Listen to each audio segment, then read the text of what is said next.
So we're here today with Dr. Sara Grimes. She's the Wolf Chair in Scientific and Technological Literacy and professor in the Department of Art History and Communication Studies at McGill University. She's also the director and founder of the Kids Play Tech Lab. Thank you, Sara, for being here today. Oh, my pleasure. Thanks for having me. Part of the reason why we reached out to you and a topic that's really, top of mind right now for a lot of us working in the digital media literacy space is the topic of bans. So, we've got Australia trying to ban social media use for under 16. We've got schools across Canada working on different, various types of banning of cell phone use at school. So there's kind of a range of things happening to try to address the concerns around social media and cell phone use for young people. So I'd like to talk a little bit about that language of banning because it seems to be used in different contexts. What kind of things are you seeing? Yeah, you mentioned a bunch of them. The Australia ban, I think, as this recent, pretty sweeping ban, has taken a lot of the attention right now, in part because it is so sweeping, and it tries to reach across so many different areas of young people's lives. When we're talking about things like a school ban or I might ban having people using their phones during a speech or a talk. I think that's a bit of a different thing. And I can see how they get conflated because they often call on the same, arguments and the same kind of claims of evidence of like causal harms. But I think that it is actually quite distinct, and it's an important difference to have spaces in our lives where we aren't allowed to just play, video games on the sly or text our friends or like have the, ringer of our phone go off versus, what they're doing in Australia and to some extent with restrictions in China and some other countries as well, where it's the technology is supposed to be forbidden to kids and sometimes teens. It's quite different because not being allowed to use it at school is fundamentally different from not being allowed to use it at all, right? So. Yeah, I think that's a really important distinction. And I think you're right, it gets conflated. And, it does make perfect sense that, if a teacher wants all their students in a classroom to be focusing and not looking on their phones, that those would be put away, at certain moments. I'm wondering what your thoughts are in terms of like the possible problematic consequences of doing something like banning social media for teens under 16. What are some of the possible repercussions of that? Yeah, I mean, there are so many, and we're seeing it in countries like China that have had like heavier restrictions for kids, like younger kids and teens' use of video games online, just like the internet, for some years. It tends to push a certain number of kids into bypassing restrictions. It pushes a certain number of kids into using, all kinds of mechanisms and strategies for being able to access their devices or the technologies anyway. And then for a portion of those kids, they're going into like dark places, where they don't have any kinds of protections and they don't have any kinds of harms. If a site like TikTok is doing like a very rigorous job and I'm not saying that they have done this, but if they were doing a really rigorous job of preventing youth that were under a certain age from accessing their app, it will push at least some of those kids to other apps where there's not as much attention, there's not as much investment and expertise in how to even implement bans, as well as like potentially not interest in doing that. And so when you find a bunch of kids in spaces where they're not allowed to be, there's very few like ways of reporting and getting support if you do encounter something really risky. And I think that when we're talking about bans that are often, it's the burden is borne by parents and to some extent teachers as well as kids themselves. It then sets up kids versus these adults in their lives that they might otherwise go to if they encountered something that was problematic, or you know, a person that was harassing them, that they wouldn't necessarily feel that they could go to, because they're not supposed to be using the phones and they have this sneaky phone. And so, you know, how do you tell your mom about that without losing your phone again altogether? So it's the pushing. It won't push all kids into breaking the rules, but it'll push some kids into breaking the rules. In breaking the rules, some of those kids will encounter like much darker, way less moderated, less kid-friendly content. And for, you know, at least some of the kids that are doing this, they then, you know, the risk is that because there's no trust and there's no, they're not supposed to be there anyway, that there's like a lack of recourse if something goes wrong. So, you know, and we can talk about all the benefits that kids can get from different technologies that they are being banned from. But I think that, you know, because the focus is so much on harms and on trying to minimize the harms, it's a good place to start. Like, the harms that this can aggravate and actually introduce are also really significant. And it's important to think about that. That's a really good segue into what I wanted to address is, you know, we understand why these bans are happening. We understand it's because, you know, parents and caregivers and educators are really worried about those harms.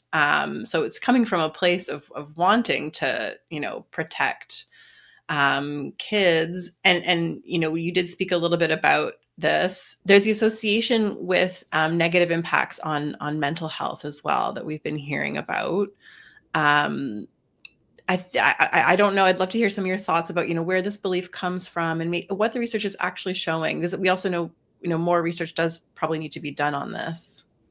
Yes. More research does need to be done. You know, the research is often presented as though it were much more conclusive than it actually is. There isn't like this consensus among, you know, even child development theorists and researchers, scholars and researchers, you know, in and outside of academia, who are looking at children and teens' mental health, you know, and kind of like this mental health crisis that we hear a lot about. That there's any kind of like direct causal relationship. I think it's an oversimplification, kind of perpetuated in the media to some extent. You know, it is always difficult to report on scientific studies, and you kind of look for, how do we explain this in plain language? And so even like a small correlation can easily, you know, then become represented as some sort of like causal effect, right? And that's an easy thing to do. And then there's other people who are really becoming quite famous for perpetuating this kind of exaggeration of what the research says. But that doesn't mean that the research says nothing. The research says all kinds of important things. What they're usually saying is that there can be a correlation, you know, which means that a young person who is struggling with mental health issues or depression or something really problematic that's happened in their lives might also be a person that tends to, you know, go to social media more as a coping mechanism, you know, or as a place to kind of like try to seek help. Maybe they're not finding the help, you know. So the fact that there is more social media use among kids that also have some of these other markers, it doesn't mean that one is causing the other. It means that they're happening at the same time. And we need to understand that better, right? I mean, the much more compelling and convincing correlation is that young people who are in abusive families tend to have mental health issues and also tend to, you know, use social media in ways that are flagged as problematic. But again, this is all correlation. And I'm throwing this out there because I just want to emphasize that it's really complicated, and that when we look at the research, there's usually all these different factors that are involved. And it's really hard to pull out any one of those things. But social media or phones are kind of like a seemingly, you know, accessible and easy thing to focus on, because we can't necessarily solve, you know, poverty and economic disparity and we can't shield children from the realities of climate change, but we can take a phone away or postpone giving that to them. And so it's also like this accessible thing to kind of focus on. And so I can see why, I can see why parents, go to that. At least I can do this, at least I can put a time limit on this. And I can see why some of these pundits also focus on that, because they're trying to chip away at something. They're trying to make some impact, and they see this as a feasible impact. But I think that it underestimates the importance that these technologies can actually play in young people's lives. And it sets up this kind of, at the end of the day, in places that have had bans, we haven't seen decreases in mental health issues. We haven't seen these significant increases in scholastic academic achievement.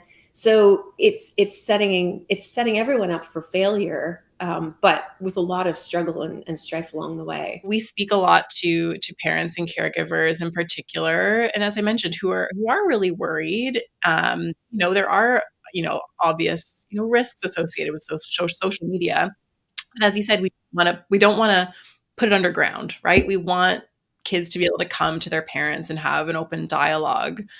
I'm wondering, in your experience in your work, what are some other strategies that we could be effective in addressing some of these risks that are, outside of sort of a widespread ban? Having like these literacy interventions is incredibly important, but it is challenging. The level of trust that has to be built between teachers and students, or parents and their kids, to talk about some of these quite dark and dangerous things that kids can encounter on their phones, from classmates, in a social media platform, in a chat, in a game. And it does require like this constant kind of dialogue, which can kind of seem exhausting, but it is also how it is to be a parent.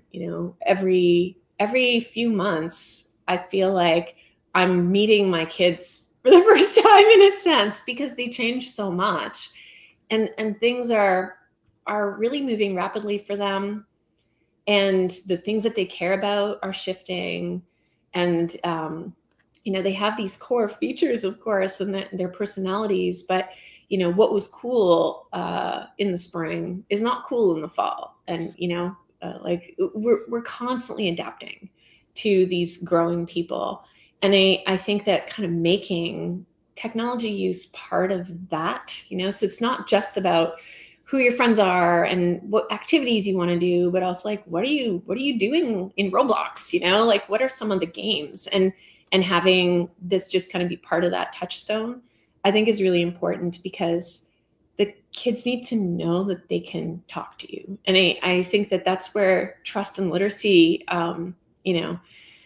where the beginning point is, where the entry point is really there. It's like when something is encountered, or a new feature is introduced, or a new game, arrives, that all the other friends are playing, but you find like terrifying and really scary.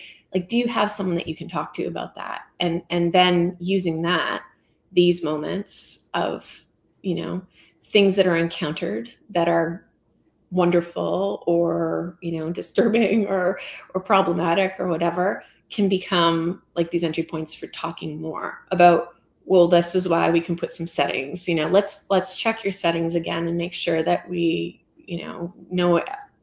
know who's able to communicate with you. And that's why, because we don't want these strangers, sending you mean messages or anything else. So it's kind of like, I think, that doesn't mean like just letting kids have free reign to just be on screens constantly, of course, as we wouldn't let them, eat chips constantly. And, like we have all these negotiations all the time on so many different vectors. And it's just kind of like, I think, incorporating that more in.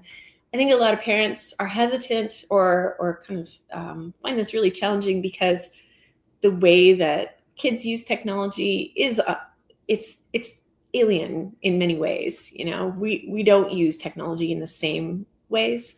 But I think that when you start having those conversations more often, you do start to see the commonalities a lot more, and you're like, oh yeah, it's like when they introduced Teams at my work. And then every time someone at the meeting put something in chat, I was getting notifications on my computer, and it was so disruptive, and yeah, I get that. And just kind of making these comparisons and be able to put that context in. But that comes from conversations. So it's, it's not easy, but it's something we're all doing anyway as parents, right? So yeah, just another thing to add to the list. Exactly. But it's an important thing because it can be really important for a lot of kids. Some kids don't really care, but then other kids love being on the group chat with their classmates and keeping up with everything. And it's just kind of like, I don't know, as we would memorize the hockey schedule and figure out all the sizing and learn all of these things. It's one of these domains, but because it stretches across school and leisure and their futures as people who are going to become workers and creators and everything else. So it's just for some kids will be really important and other kids not as much, but yeah, like with everything, I think. Yeah, absolutely. And it's a great segue because you touched on this a little bit. You talked about Roblox and games, and we know that a main focus of your work is on kids and responsible game design. And there's a lot of different areas we could touch on here because you talk about so many interesting things. You talk about the commercialization of children's play, about intellectual property issues with games like Roblox, ethics of marketing to kids. But I'd really love to talk a little bit about your most recent work about children's experiences and rights as creators of media and content. I'd love to hear a little bit more about this research and what you're focusing on here. Yeah. So this research actually started off in games because I was seeing a lot of the kids that I was talking to around like 2010, 2011, we're playing games like Minecraft, which they're still playing now. And some of them were already playing Roblox or soon would be, and Little Big Planet, and a number of other games that were really all about making games and then uploading them and being able to play each other's games. And it was really interesting, resulting in like all these amazingly creative, child-driven play experiences. So I started this big project with a number of partners in the States and Canada, looking at not just what was happening in the game sphere, but across different media forms. And so the book that I'm writing right now is about that research that I did, between like 2012, 2013 and 2018. It was a multi-year project. And then the things that have happened since then, which is sort of the rise of like the YouTube child influencer or family influencer, including children, the rise of games like Roblox and Fortnite that have just taken this idea of making things into like the stratosphere, and going from a genre and something that some kids did or, schools would bring in for educational value into something that is like in many ways the most popular type of gaming for kids and many teens. So the issues are manifold, as you can imagine. There's privacy, potential for commercial exploitation, looking at some of the more problematic examples of YouTube child influencers who are maybe taken out of school so that they can focus on their careers, but in a realm where they don't really have the same protections in most instances as, say, child actors or even child athletes. That's a situation that's changing now in some U.S. states. It's really interesting, and like so overdue. I mean, some of these kid influencers are multimillionaires and they have empires built around them. And to think that they weren't being considered as equivalent to any other child performer and income earner because they were on a social media platform is what a strange world we live in. It's you have a slightly different name and all of a sudden you're outside of the law somehow. But so they're remedying that in different places. What I was really interested also was intellectual property and kind of like do kids feel like they own these creations? To what extent do they feel that they own them? And kind of where does that fit in their own sense of, being creative people, and their own kind of learning and practicing creativity? Because, and especially in the beginning of this work, all of these platforms were claiming full IP ownership, like copyright ownership over the kids' creations. And that was also this absolutely bizarre legal gray area where, a child could never sign away their actual, if they owned a house that was left to them from a grandparent or something, they wouldn't be allowed to just sign it away under complete unfair terms to some company, and even with the parents' alleged consent, no one reads these terms of service contracts where these claims are made. So I don't really think any parents were consenting either. They wouldn't be allowed. So the whole thing was operating in this place where, because no one was paying attention, it wasn't being contested, but it was setting up this completely absurd situation where kids were being immensely creative. They were flocking to these platforms so that they could see each other's creations and play and read each other's creations. And then in the background, these companies were claiming full ownership and, using them for whatever, AI training, I guess, and other things. But also just as the key selling point, right? As a way of drawing other kids. So the book is about all of those things, the book that I'm writing right now. And I kind of see a shift, which is really great, in more recent years. And really, it's the kids that have kind of brought it about through their success. But, there's still a lot of unresolved issues to consider and to think about. And one of those is the shifting kind of perceptions of what counts as the thing I made. Did I make it? At what age does that change? And why? And how is that impacting the creative process for kids who, spend so much of their lives being creative on and offline, and that impact is important, I think, to understand. It's so interesting. And I think so many of us don't think about these kinds of things, right? On a day-to-day basis. I think, the fact that kids are being empowered to have these conversations and take ownership is really important. And I mean, obviously there's a huge role for, regulation and legislation here.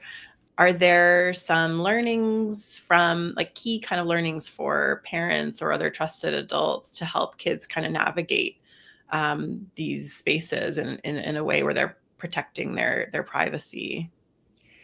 Yeah. I mean, that it's such a conundrum, the privacy angle in particular, because it kind of conflicts with like exerting authorship, right? I mean, you think of like a painting and you sign your name at the bottom, but you're not supposed to put your real name on an online creation, right? So we've had handles, our usernames.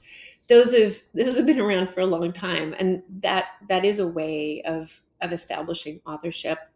I think that the thing that I would recommend the most, and that I'm kind of like sort of most kind of trying to get people's attention about, is the importance of talking about these creations as creations. Because if we are just thinking of it as I'm using a site or I'm using these tools, and the tools belong to Microsoft or Google or Roblox, and they don't belong to me, and so my creations aren't mine, I think it really sets us up for a very problematic relationship with our own ideas and creativity. And what we're seeing, the kids that I've talked to about this, is actually it's this weird reverse effect where the older kids tend to have a more kind of corporate driven idea of copyright than the younger kids. And I there was no way of measuring this in the study, because we didn't talk to them about like what school they went to and what their curriculum was. But I felt like the kids who had been exposed to more media literacy classes and who had said, and we learned this at school, we learned about copyright at school. So the ones who had taken those classes had this idea that copyright is something that corporations own. Corporations have copyright, but people, like regular people, don't. And that using somebody else's tools or platforms means that they rightfully own all of your content. And it just felt like this was a gap. So I've been looking at some of the curriculum, and I'm hoping to do a more thorough project on this moving forward, to see where does content creation and just kind of like being creative and making media and making YouTube shorts or whatever, TikTok dances, where is that kind of carved out in terms of like the child's rights, right? How do we perceive of these things as valuable contributions that are, of varying levels of awesome, but are theirs, like they do belong to them. And when they're using tools and making kind of fan art, obviously it's a more complicated relationship, but I think that creative process needs to be acknowledged, and there needs to be a carve out for that. It seems like there's a big gap there.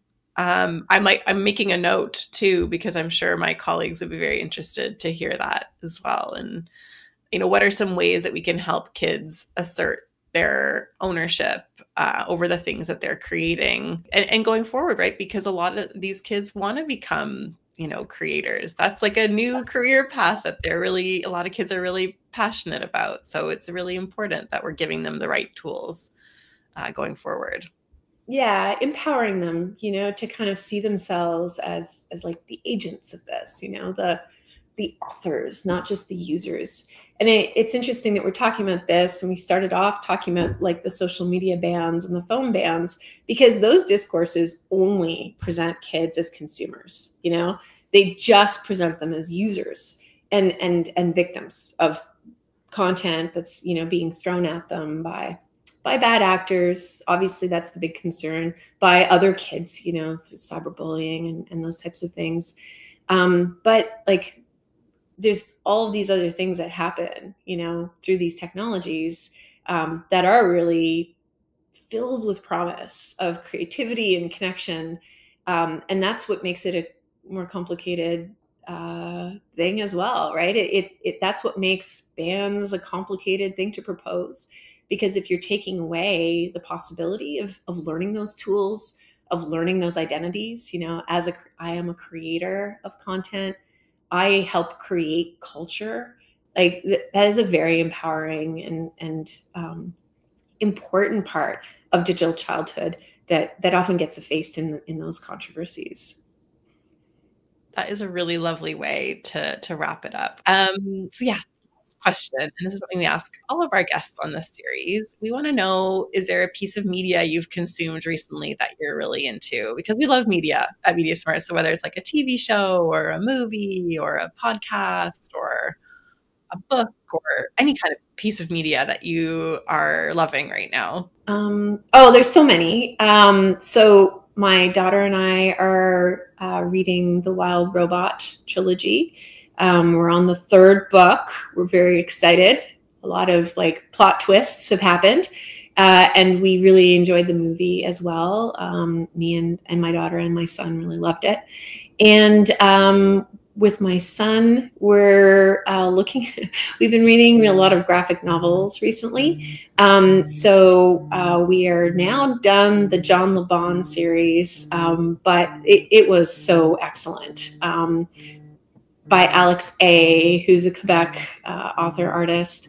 And it was hilarious and action packed. And so yeah, we're reading a lot of, I guess, fiction that sort of deals with serious issues, but in a way that's very accessible and also very comforting, I think, which is always nice. That is when fiction is at its best. Yes. I think. Great. Well, wonderful. Thank you so much for taking the time, Sara. We really, really appreciate it. It's been really great chatting with you about all this. Oh, and yeah, thanks so much for having me. This was a lovely conversation.